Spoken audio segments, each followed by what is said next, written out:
Half yearly exam 2023-24 साथियों, कक्षा 7 के लिए इंग्लिश का जो मोस्ट इंपॉर्टेंट पेपर है वो यहाँ पे आ चुका है। और इस वीडियो में दोस्तों मैं फटाफट से आपको पूरा पेपर है वो सॉल्यूशन करके बता देता हूँ। आपको इन प्रश्नों को अच्छे से एक बार देख लेना है, ताकि एग्ज़ाम में अगर यहाँ से आपका कुछ भी आता है तो गलत नहीं होगा। इसके अलावा हिंदी का पेपर है, मैंने ऑलरेडी अपलोड कर दिया है, आप उसको भी जाके फटाफट देख लीजिए। तो चलिए यहाँ पे स्टार्ट करते हैं। पहला क्वेश्चन है दोस्तों, यहाँ पे चूज़ द करेक्ट आंसर। आपको सही आंसर है वो टिक मार्क करना होगा। 4 ऑप्शन आपको दिए गए हैं। यहाँ पे दोस्तों अगर पहला क्वेश्चन आप पढ़ते हैं, many wise man came there but they dash dash differently. अब दोस्तों अगर मैं इसको पढ़ रहा हूँ तो यहाँ पे देखिए, ये जो केम है वो क्या है, मेरी सेकंड फॉर्म है। आपकी जो कम होती है वो फर्स्ट फॉर्म होती है, और केम होती है वो क्या होती है, सेकंड फॉर्म होती है। तो अगर मैंने पकड़ लिया कि ये सेकंड फॉर्म है, तो मेरी जो ऑप्शन दिए गए हैं उनमें भी मेरा सेकंड ऑप्शन के हिसाब से मेरा क्या होगी, वर्ब होगी। मतलब कुल मिला के ये पास्ट टेंस का वाक्य है, तो मेरी सेकंड फॉर्म हमें यूज करनी है। यहाँ पे आंसर है, आंसर्स है, आंसरिंग और आंसर्ड। तो यहाँ पे ऑप्शन नंबर डी हो जाएगा, आंसर्ड। नेक्स्ट देखिए यहाँ पे, what is the oldest living thing dash the world. अब यहाँ पे दोस्तों क्या पूछा जा रहा है, what is the oldest living thing, यानी कि जो ओल्डेस्ट है, पुराने जो लोग हैं जो लेते हैं, उनकी जो थिंकिंग है वो क्या है, what the dash dash the world, यानी कि संसार के बारे में। On the world, in the world, into the world, under the world, तो इन द वर्ल्ड। यहाँ पे देखिए अगला है, they loved it as thought it were dash baby. अब देखिए यहाँ पे भी क्या बोला गया है, they loved it as thought it were, यानी कि यहाँ पे बात कर रहा है कि दे लव्ड क्या करते हैं, प्यार करते हैं, इट एज थॉट वो सोचते हैं, it were dash a baby, कि ये बहुत अच्छा बेबी होगा। तो ए बेबी, या फिर कुछ नहीं, एन बेबी या द बेबी। तो यहाँ पे देखिए जो बेबी वर्ड है, ठीक है, वो यहाँ पे ए बेबी आ जाएगा यहाँ पे, ठीक है। इसके बाद देखिए यहाँ पे अगला है, देश आपको दिया गया है, द काइंड पीपल, यानी कि जो दयालु व्यक्ति होते हैं, फेड डैश पीड with टिबिट्स of fish.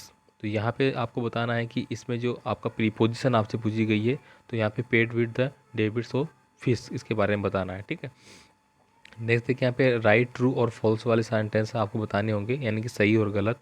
The king lost his temper easily, यानी कि यहाँ पे बोला है कि जो राजा है वो आसानी से अपना जो राज्य है वो खो देता है। तो बिल्कुल गलत बात है, आसानी से बिल्कुल भी कभी भी नहीं खोता है। गोपाल वाज ए मेडमैन, यानी कि गोपाल जो है वो एक पागल व्यक्ति था। Gopal was clever man, Gopal है वो एक चतुर व्यक्ति था। Gopal was too poor to around decent cloth. तो इनके बारे में आपको बताना होगा कि गोपाल के बारे में, कि गोपाल पागल था, गोपाल चतुर था, या गोपाल गरीब था, कुछ था ना।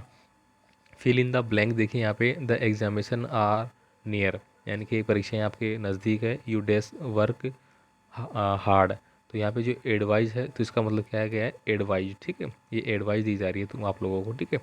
तो यहाँ पे देखिए नीचे दिया गया है, मे कैन कुड माइट, इनका प्रयोग करते हुए आपको नीचे बढ़ना होगा। He was dash wise teacher, यानी कि ही वाज वाइज टीचर। तो यहाँ पे आपको मे कैन शुड और माइट से आपको बढ़ना होगा। Yesterday evening I dash TV, तो यहाँ पे आपको बढ़ना होगा, यस्टरडे मतलब पास्ट टेंस की बात हो गई, तो पास्ट टेंस के हिसाब से बढ़ना पड़ेगा आपको, ठीक है। तो यस्टरडे इवनिंग आई, तो आई कैन टीवी, या आई में टीवी, आई वाच टीवी, ठीक इस प्रकार से। My friend dash father, my friends father is dash dash UDC, तो मेरे पिताजी का जो दोस्त है, ठीक है, माई फ्रेंड के पिताजी है, उसके जो फादर है वो क्या है, यूडीसी है, ठीक है। अब यहाँ पे देखिए अगला जो सेंटेंस आपको दिया जा रहा है, यहाँ पे रीड द पैसेज, एक पैसेज है वो आपको पढ़ना होगा, ठीक है। इस पैसेज के बाकी चीज़ें आपको यहाँ पे मिल जाती है, ठीक है। तो इस पैसेज को आपको देख लेना है और पैसेज के आंसर आपको करने होंगे। नेक्स्ट देखिए अगला एक और पैसेज दिया गया है, 2 पैसेज दिए गए हैं, दोनों को पढ़ के आपको आंसर देने हैं, ठीक है। तो ये पेपर आप देख लेना, मैं यहाँ पे ओवरली आपको बता रहा हूँ, बाकी आप इसको देख लेना भाई परीक्षा से पहले। यहाँ पे देखिए आपको एक right a paragraph on my village, आपके जो गांव है उसके बारे में आपको एक पैराग्राफ लिखना होगा, मतलब निबंध लिखना होगा। और the writing the following story, एक स्टोरी आपको लिखना होगा। वंस ए फॉक्स, यानी कि जो हंगरी फॉक्स है, भूखी लोमड़ी, उसकी कहानी आपको दी गई है, तो वो आपको याद कर लेनी है, ठीक है।